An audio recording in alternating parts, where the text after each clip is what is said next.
Coming up in the news, a local community activist perplexed by the value of the contracts issued by the D.R.A. under their previous administration. Also, an adult male arraigned before the court this morning on the charge of attempted murder. And the Louise McDonald School said to be experiencing a shortage of teachers. The Bahamas Tonight, the Northern Edition, starts now. This is the Bahamas Tonight, Northern Edition.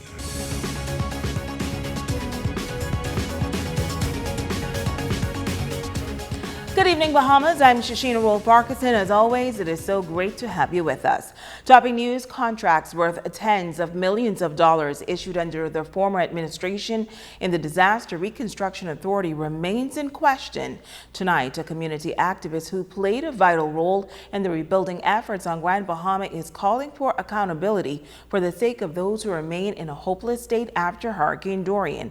This as the former Minister of State of the D.R.A. defends the work of the agency. Now that it has been revealed by D.R.A. Chairman Alex Storr that investigations are ongoing as millions of dollars in contracts issued under the former administration for the cleanup and restoration of Hurricane Dorian does not appear to match up with the work performed, local community activist Dan Cooper, who has also played a role in the rebuilding effort, says this doesn't surprise him at all. But I always had the question of what the D.R.A. was doing from its inception. Looking at the devastation that Grand Bahama has went through, what we had to deal with, and now dealing with today, persons are still not in their homes, still displaced, still going through these level of setback, always brought me to the questions and now putting some of the answers in place that no, they did not work on behalf of the people that needed them the most. As a member of a local Rotary club, he says $1.5 million was spent by Rotary on 17 homes in Sweetings Key and an additional 16 homes that needed repair. Many argue that the nonprofit organization did much more with limited funding than the previous administration. With nearly $30 million in question for the home repair program, he says it is disheartening that many affected by the storm did not receive adequate or any assistance at all. We told the D.R.A. not to use modular homes, build homes.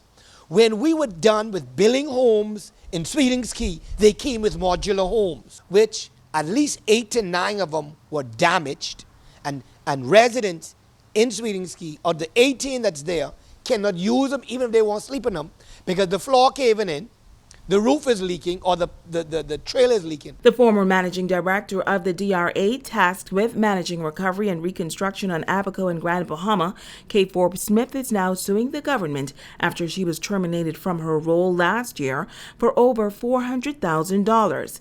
Cooper says even the high salaries of some of the personnel for him is an issue. I look at the lavish, gussie-made salaries that they went home with, and if we took their salaries and we put it back into the community, we would have been able to transform much more lives that we have done. But former Minister of State for the Disaster Reconstruction Authority, Pakeisha Parker Edgecombe, coming to the defense of Smith while asking some questions of her own.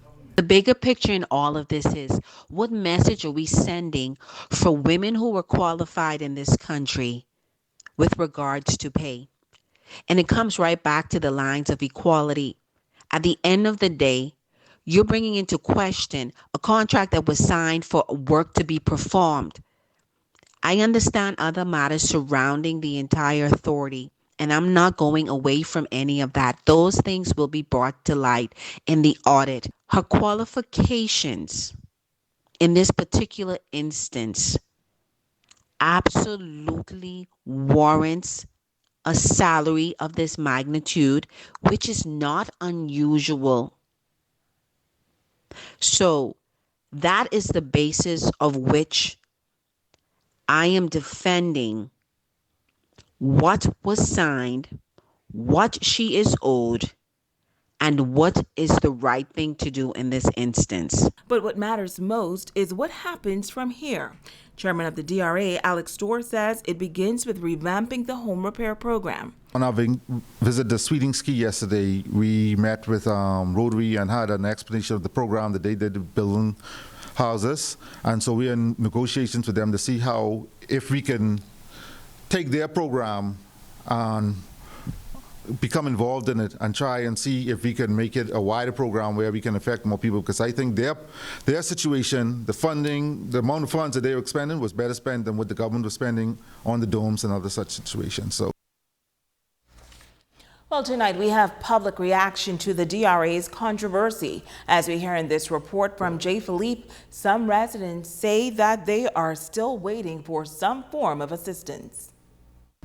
After much talk the past few days about the D.R.A.'s role in assisting residents that were affected by Hurricane Dorian back in 2019, residents in the back of town area are now speaking out. I hope they deal with it right, and who needs to be prosecuted, prosecute them. It's as simple as that, because it was some money to help the people that needed help, and I didn't get any. I can't speak for nobody else. I can speak for me. And if they didn't do right, do what you need to get done. If it is me or you, we would get prosecuted to the fullest extent of the law. So whoever's responsible, deal with them. Angela Cartwright says the Disaster Reconstruction Authority has yet to assist her with repairs to her home. She says she went to great lengths to seek out help, but got nowhere, and so she has been trying to make repairs to her own home over the past 2 years. No help, none at all. Not even a nail to put in a piece of baseboard, nothing. I did my house my own self, and help from friends and family. Another concerned resident entrepreneur Kenny Lewis says it has been a struggle getting back on track. We get light assistance, that was like perishable items in the beginning. And after that, everybody was left basically on their hands and feet and scrap up what they have available in life to survive off, and they just restructure themselves off that. And ever since, that's how we've been living. We actually didn't get no big assistance from no one to get our life back together. We had to get ourselves back together. And we're still doing that. So that's why the process is slow, because we're using the resources what we have to repair ourselves. And if we have any additional help, then the process would have been more faster and life would have become more easier. This resident, who prefers to stay anonymous, adds that she has been baffled when she heard about the recent reports about the D.R.A. and contracts that were issued. Value for money is a concern as well. As far as assistance, I didn't get much of assistance, so whatever happens from me dealing with it by myself or whatever might have been the case. Other than that, not much of an assistance happened for me. Sunset Subdivision experienced up to 5 feet of water during Hurricane Dorian, an experience that this resident says was devastating. If you see, it wasn't for the NGOs that came and assisted, I don't know how a lot of persons would have eaten, how they would have started their repairs, so it's sad. I don't know if Grandmama would have even bounced back if we didn't have assistance. As far as what's next, Lewis is hoping that help is on the way. Seeing some kind of assistance is two different things. So we hear about it, but then if there's no action going on, then you feel that there's no assistance going on. So hearing that it says assistance, it's like a dead sound. But if action starts and action continues, then we know that something's going on for us and there's hope for tomorrow. Now, a financial audit is underway to determine if the work carried out translates into the amount of money involved in the contracts. I'm J. Philippe, ZNS Network News. In other news, the 9 members of the City of Freeport Council officially taking the oath of office last evening at the New Life Worship Center. Minister for Grand Bahama and Member of Parliament for Pine Ridge, the Honorable Ginger Moxie, among those offering words of commendation to the councilors. She's calling for a partnership for the greater good of each community. Jamila Mizik has this report. The City of Freeport Council officially sworn in during a ceremony at New Life Worship Center. Bringing brief remarks was leader of the opposition Free National Movement and Member of Parliament for Marco City, the Honorable Michael Pintard. Pintard encouraging the council to let go of the urge to serve self, but to hold on to the urge of serving people. It is easy to get caught up in the tribalism that have not served this country. The tribalism that tells you that red or yellow have a monopoly on the best ideas for the salvation of our people, and we have been living long enough to know that neither party has a monopoly on good ideas. And so we should find a way to work across the political divide, to work with each other, because we all signed up not for ourselves, but for the people we serve, and to the extent that we could pull together to turn to each other instead of on each other, we'll do some powerful things for our people. The Minister for Grants Bahama and Member of Parliament for Pine Ridge, the Honorable Ginger Moxie, noting that local government is critical to the development of the country and it is the heart of communities. Moxie adding that the government needs their assistance to combat the issues that Bahamians are faced with. Although our governmental roles may differ, we have much in common. We must be a representative and an advocate for the people we are elected to serve. We must be mindful of the issues that face our communities and find innovative ways to positively impact lives and meet the needs of the people. We must commit to using every resource available at our disposal to get the job done. But most importantly, we must remember to serve those who elected us with compassion. Now 9 local government practitioners officially taking the oath of office. Frazette Gibson as Chief Counselor, Dr. Charlene Reed Morris, Deputy Chief Counselor, Richard Adderley, Marco Carey, Kendall Culmer, Clifton Claire Francis, Bernard Grant, Omise Lockhart Lightbourne, and Edwin Strawn.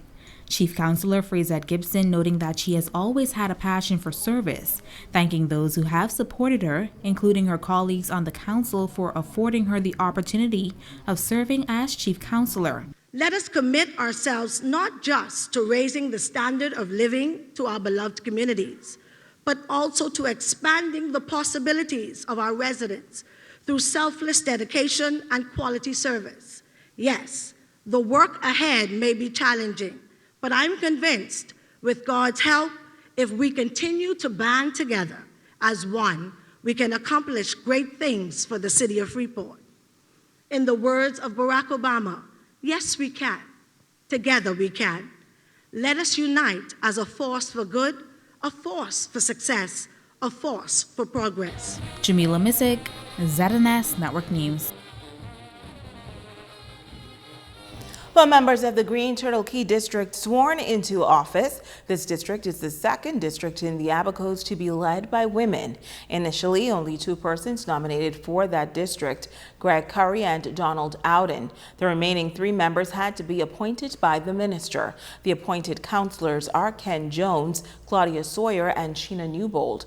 Now, that swearing ceremony was conducted by Administrator Therese Boodle-Lang, and the chief counselor is Claudia Sawyer, the Deputy Chief Counselor, Sheena Newbold. Switching gears now, a 27-year-old man in court today on the charge of attempted murder. Cesare Cox of Grenfell Avenue preparing before Magistrate Charlton Smith. Bail was denied and Cox was remanded to the Bahamas Department of Corrections until April 4th. Cox is accused of stabbing another man during an alleged domestic dispute at the house of Raleigh Drive this past Sunday. The victim sustained serious injuries and at last report he was listed in critical condition. Stay with us, we'll be back right after this.